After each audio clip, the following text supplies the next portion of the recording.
तो भाई हमारे भारतीय घरों के खाने तो बिना दही बड़े के कंप्लीट ही नहीं होते हैं। हमारे यहाँ तो ऐसा कल्चर है, ऐसी संस्कृति है कि इनके बगैर तो हर चीज़ अधूरी होती है। मतलब ये शुभ माना जाता है। उर्द के बड़े, चाहे वो मुंडन हो या फिर शादी हो या फिर शादी के फंक्शन हो या फिर बच्चे की सेरेमनी हो, तो कुछ भी हो तो मतलब दही बड़ा तो होना चाहिए। खट्टा हो, मीठा हो, कैसा भी हो, लेकिन दही बड़ा तो बस होने ही चाहिए। तो चलिए ज़्यादा बात नहीं करते हुए शुरू करते हैं रेसिपी को। और मैंने दही बड़े बनाने के लिए मैंने सिर्फ एक कटोरी दही में मैंने दही बड़े बनाए हैं। और देखिएगा कि मैंने कितने सारे दही बड़े बनाए हैं एक कटोरी दही में ही। तो कैसे कितने अच्छे से बना सकते हैं। आपके पास कम रिसोर्सेज हों उसके बावजूद भी आप अच्छे से इनको बना भी सकते हैं, अच्छे से सर्व भी कर सकते हैं। तो भाई हमारे भारतीय जो तरीके हैं ना, तो वो ऐसे ही होते हैं कि सबको भाई चाहिए। और आप कितने कम में कितने अच्छे से कितना क्या बना सकते हैं। तो ये जो एडॉप्शन है ना, मेरी माँ से मुझे मिला है। और मैं फॉलो कर रही हूँ, जो खाने का पैशन है मुझे उन्हीं से मिला है। तो फाइनली इसके लिए सूखी धनिया और जीरा और मैंने लाल मिर्च ली है और इनको मीडियम फ्लेम पर मुझे रोस्ट कर लेना है। और उसके बाद इसको मुझे पीसना है। आपके पास अगर ये मसाले ज़्यादा हो जाते हैं, तो ये मसाला क्यों डालते हैं मुझे नहीं पता था पहले, लेकिन मुझे समय के साथ पता चला कि जो हमारे पूर्वज हैं वो बहुत सोच समझ के खाना बनाते थे कि हमको नुकसान भी नहीं करे और खाने में स्वाद भी बढ़ा दे। तो ये हरे मसाले माने जाते हैं, मतलब ठंडा मसाला माना जाता है और ये नुकसान भी नहीं करता है और खाने को चटपटा भी बना देता है। तो अगर आपके पास ये मसाला अगर ज़्यादा हो जाता है तो आप इसको स्टोर करके रख सकते हैं। बाद में चाट वगैरह में आपको यूज में आ जाता है, या फिर आप सूखी सब्ज़ी बनाते हैं तो उसमें भी यूज में आ जाता है और खाने का स्वाद बढ़ा देते हैं। तो फ़िलहाल मैंने उड़द को भिगाया हुआ था, उनके छिलके उतार के और मैंने ये जो पीस लिया है धोई को। और इनको आप अच्छे से पानी इनको छान के तभी पीसिएगा क्योंकि ये गीला नहीं रहे। और उसके बाद मैंने जीरा लिया है, जीरे को मसल के इस पर डाल दिया है। और मैं थोड़ा हरी धनिया और हरी मिर्च का भी इस्तेमाल करने वाली हूँ और नमक डालेंगे। और आपको अगर हींग पसंद है, सॉरी मेरा गला थोड़ा सा ख़राब है तो अवॉइड करिएगा। और हींग अगर आपको पसंद है तो मुझे नहीं पसंद है, मुझे हींग नहीं पसंद है, मतलब मुझे महक नहीं पसंद है। मुझे बचपन से ही हींग से एलर्जी है तो मैंने हींग नहीं डाला है। लेकिन हींग से क्या होता है कि इसका स्वाद भी बढ़ जाता है। और दूसरी बात, ये जो उड़द होती है ना, तो ये जो हजम होने में जो पहले के खाने बनते थे ना, तो बहुत सोच समझ के बनाए जाते थे, जैसा कि आपको पता ही है। तो हींग का इस्तेमाल करें तो आप चुटकी भर हींग लेके और उनको भून के और पीस के तभी डालें।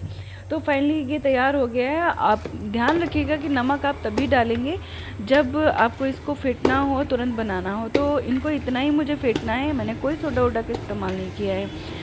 तो मैंने इसको ऐसे फेंट लिया है। इसको तब तक फेंटना है जब तक कि मैंने पानी रखा हुआ है ग्लास में। और इनको मैं ऐसे ही देखती हूँ, मम्मी बताती थी ऐसे जैसे हमको पानी लेना होता है और फेंट के हम देखते हैं अगर वो उठ रहा है, जितना उठ रहा है उतना ही वो अच्छा फिटा हुआ है। तो मुझे बस बहुत ज़्यादा ऊपर तक नहीं लाना है इसको। तो फाइनली मुझे इतना फेंटना है कि ये बिल्कुल फूट नहीं जाए, क्योंकि कभी कभी होता है जब बहुत ज़्यादा फूल जाती हैं बढ़िया तो ये फूट जाती हैं। तो मुझे ज़्यादा नहीं, बस इतना रखना है कि ये फूट जाए आसानी से और अपने आप नहीं फूटे, हम फोड़ें तो ही फूटे।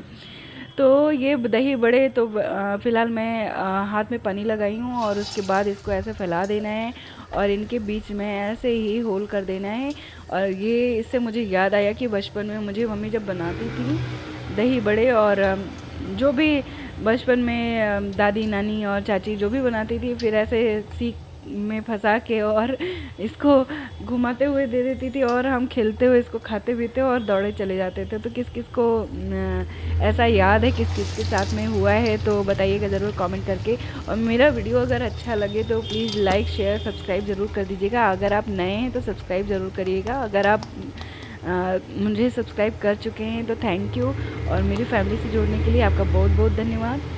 और फाइनली ये बड़े जो हैं एक एक करके बनाएंगे। आपको इनको मीडियम फ्लेम पे ही बनाना है क्योंकि इनको थोड़ा टाइम लगता है अंदर तक होने में। और इनको आपको सरसों के तेल में ही बनाना है। सरसों का तेल अगर घर का है तो बहुत अच्छी बात है, क्योंकि सरसों के तेल का स्वाद ही कुछ और होता है। तो मुझे ऐसे ही मैंने सारे बड़े एक एक करके बना लिए हैं और आपको इसको एक करके जैसे आप डाल रहे हैं वैसे इनको पलटते जाना है, क्योंकि बड़े में एक धीरे धीरे करके आप जो बढ़ाते जाते हैं, जो लास्ट में आता है वो कच्चा रह जाता है। तो आपको इनको ध्यान देना है और इनको पलटते जाना है, जैसे मैंने पलटा हुआ है। तो फाइनली मेरे 2-3 बड़े देखिए फूल भी गए हैं और फूल अच्छे से गए हैं, मतलब इतना नहीं, जितना मुझे चाहिए था उतना ही फूला है। तो वाकई मुझे बस इतना ही चाहिए था और मेरे लिए ये इनफ है। और बहुत देखने में बहुत सुंदर लग रहे हैं और खाने में बहुत लाजवाब है। मतलब मुझे दही बड़े बहुत पसंद है, मीठे वाले नहीं पसंद हैं, लेकिन मुझे खट्टे वाले दही बड़े बहुत पसंद हैं। तो ये धीरे धीरे मेरी हो गई है बढ़िया तैयार और इनको हमें एक एक करके निकाल लेना है। तो आप ऐसे ही निकालते जाएंगे और मेरी बढ़िया देखिए बहुत अच्छे से तैयार हो गई है। इनको बहुत ज़्यादा मुझे बस इतना ही ब्राउन चाहिए था और ये हो गया तैयार। और हमको गरमा गरम ही इनको हम सोक करने के लिए डाल देंगे और ऐसे ही सारी बड़ियों को हम तल के और ऐसे ही गर्मा गर्म हम इनमें दही में डाल देंगे। वो इसलिए कि जब गर्म रहती है तो ये सोख जल्दी क्या नाम है दही को सोख कर लेती है जल्दी। तो ये आपको थोड़ा सा रेस्ट करने के लिए इसको रखना है, मतलब आधे आधे 20-25 मिनट के लिए इनको छोड़ देना है फूलने के लिए। और उसके बाद ही आपको खाने के लिए आपकी तैयार होंगी। मतलब अभी जब आप जल्दी से निकालेंगे तो वो टाइट ही रह जाएंगी। तो टाइट इन द सेंस आपको जो आपका दही है ना, तो उसमें वो स्वाद नहीं जाएगा, वो सोख नहीं करेगा, तो वो अलग अलग टेस्ट आएगा। तो फाइनली ये बढ़िया हो गई हैं तैयार सर्व करने के लिए। तो मैं इनको निकालने वाली हूँ। ऊपर से मैंने थोड़ी सी दही रखी हुई थी, तो आप कभी भी सर्व करिए ऐसे, बहुत अच्छा लगता है अलग से दही करने में। दूसरी बात ये होती है कि आपका दही जो है दिन के दिन खट्टे हो जाते हैं, तो आपको अगर 2-4 दिन के लिए आपको दही बड़ा रखना है तो आप ऐसे दही को इस्तेमाल कर सकते हैं फ्रिज में रख के। और ये खाने में बहुत अच्छे लगते हैं। और थोड़ा सा मसाला मैंने ऊपर से यूज किया, थोड़ी सी धनिया का। और फाइनली ये मेरी जो है दही बड़े तैयार हो गए हैं। तो आपको अगर वीडियो अच्छा लगा है तो प्लीज़ मुझे बताइएगा ज़रूर। और मेरे वीडियो पे आपको टाइम देने के लिए, पसंद करने के लिए बहुत बहुत धन्यवाद। मैं बहुत खुश होती हूँ जब आपका वो रिस्पॉन्स मिलता है। Thank you so much for watching my video.